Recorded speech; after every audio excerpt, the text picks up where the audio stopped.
Gonna do your Ken again? What? Are you gonna do your Ken again? It's recorded. Sure. Hi, everybody. In honor of my good friend and a fine, good young, he's 15 girls, my friend, Alec. He's a little taller than me, about 5'9", I guess. Got blue eyes, he's thin, dark hair, plenty of hair. Super, super mature, nice friend of mine. I recommend him 110%. Look him up, girls. How do you pronounce your last name? Senchesson. Senchesson. With an S? Okay. Alec Senchesson. He lives up here. His mailing address is Mars, Pennsylvania, Cranberry, Mars area. I won't, because he's underage. I won't even tell you where I live necessarily, so I won't say any more about him. But girls, you could do, and you probably will do a lot worse than him. Okay, so anyway.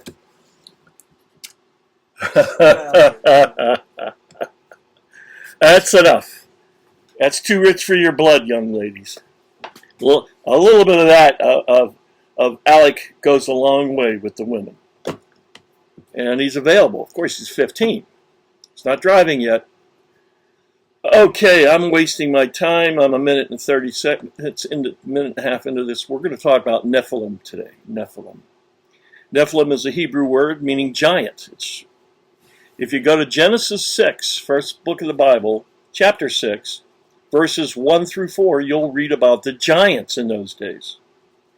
Well, if you look at the Hebrew, the Hebrew word, if you could read Hebrew, and some of you maybe can, it could be possibly Jewish or just linguist, naturally. The word is Nephilim, and it means giant, and we are loaded. America is loaded with Nephilim today. And I want you to watch this video and listen to him, and I'll make comments. Listen to my friend here, who I like, Joe Rogan, and we're going to get started right now. And start, Joe. Okay, up here.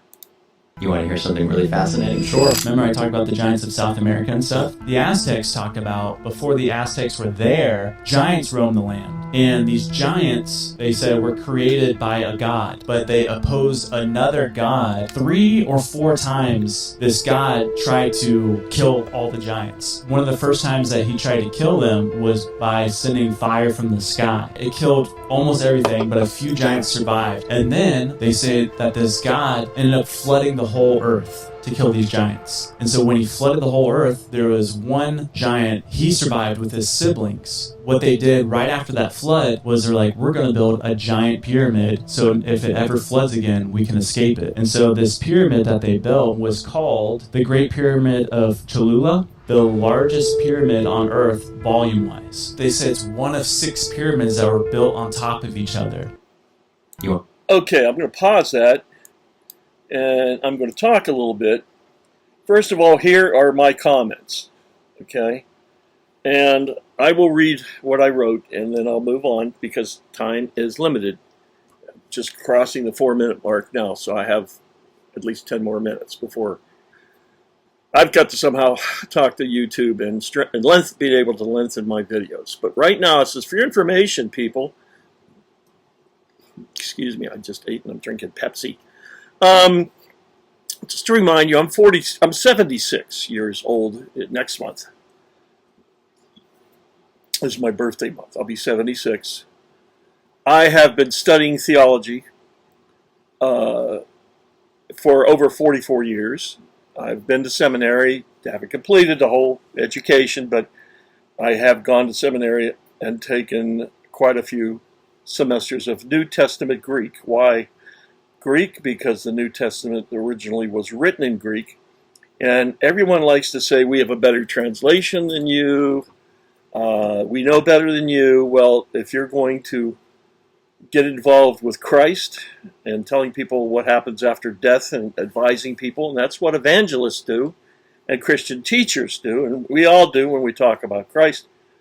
We're giving some extremely, desperately important information out. We had better be right. That's why I've studied all these years. I've also written a book you can buy at a place called Lulu, Lulu.com. It's a book self-publishing and a book company. And my book's title is Who is God and What Does He Want from Me? Question mark. And I make no money, no royalties on this. I published it 15 years ago approximately. Never made a penny. In fact, I buy the books and give them away, so it costs me money. I don't want royalties for this book. I want to make it as cheap as possible. So go to Lulu, look up Who's God and What Does He Want from Me by Kenneth Marchlinsky, and it'll show up about 2 weeks because they have to print it. But let me read this to you, what I've left in my comments. I'm starting the second line down. I have a book, and it's titled Who is God and What Does He Want from Me, that I wrote as a legacy for my now 6 great-grandkids. Grandkids, rather. And one of them was a great-grandson. And in which I get no royalties. Repeat. The earth, I go on, the earth is old and has had a few to many civilizations preceding the humanities through Adam. Adam appeared, was made about 6,000 years ago, very close to 6,000 on the dot years ago. And we are descendants of Adam. Okay. But I'm going to leave the script here, and I'm just going to say the fallen angels, it's rather complicated, and we should be teaching this in our churches, and we're not. What I want to share with you, if I have the time here, because my time's half used up already, is that in these end times, the fallen angels, that would be Lucifer and the demons and fallen angels that are separate from demons, but are part of the same nasty group, they want their own world, their own creatures. Now they can't make, even Satan can't create. But he can take 2 things that are already in existence and make them. I can make a birdhouse. I made it, here's the birdhouse. Look at all the stuff behind me. Paper, and stool, and a picture of a bicycle wheel up sitting on it. All that's man-made, not created. See, God made the wood to make the paper. And whatever we use now for ink, he made that stuff. We made ink from it. This is silver, okay? And I didn't make the silver. God made the silver, but man was able to, well, God created silver. We make stuff from silver. The same thing. So the fallen angels and Satan can't make their own people. The closest they can come is to get their DNA, okay, and their genome, and they have it, even though they're spiritual creatures. They have a dual plane existence. Primarily, it's spiritual, but they can do a physical world thing too. They can take their DNA and put it into monkeys. Voila! Angels are smarter and stronger than humans. God made them that way. God says He made humans a little lower than the angels for the time being. So we're not as smart or as powerful as angels. So you take some angelic DNA, if you're a fallen angel, and you put it in what God had made before Adam, a world, very much probably like the Garden of Eden, and probably like Africa and that, the whole world. And they started taking what things God made, like chimpanzees and monkeys, let's say, putting their DNA in them, and voila, you've got new creatures that have a DNA heightened, mixed with fallen angel DNA, which turns them into something very comparative to a human. Changes their appearance from monkey to more like human, and gives them intelligence. And you had a series of these, we don't know how many. That God allowed the fallen angels, to keep doing this for a certain time. Perhaps, I can't speak for Him, but let's say giving them time to repent, but they wouldn't, so he destroyed the earth. So the earth has been destroyed at least several times. In Genesis 1, there's a hint that the face of the Spirit was over the brooding earth, something along that line. But the earth was in chaos at the time. Well, God doesn't make anything chaos because we know that theology. We have to deduce and understand that God made the world good, and then he destroyed it, and he redid it again. He remade it, not recreated, but he remade the world again and put Adam on it, and we are the descendants of Adam. But going back even at that time, God cursed the serpent that tempted Adam and Eve, and cursed the serpent and said, the seed of the woman is going to crush your head, serpent. That's in Genesis chapter 6, verse 15. Look it up. I can't get into depth, but all along, fallen angels have been trying to get their own family. People, Christ, there's never been a redemptive policy or way out or plan for anything other than human beings. We're privileged. The descendants of Adam and Eve are privileged to have a kinsman redeemer promised in Genesis 3. The seed of the woman is his name. And that is Jesus Christ. He had to be the seed of the woman. He had to be of that lineage, of that DNA. And what happened, we're not being told and we're not being taught, and we should be, but I'm running out of time, so I'm cutting this down to just a bare bone. The world at the time of Noah was completely full of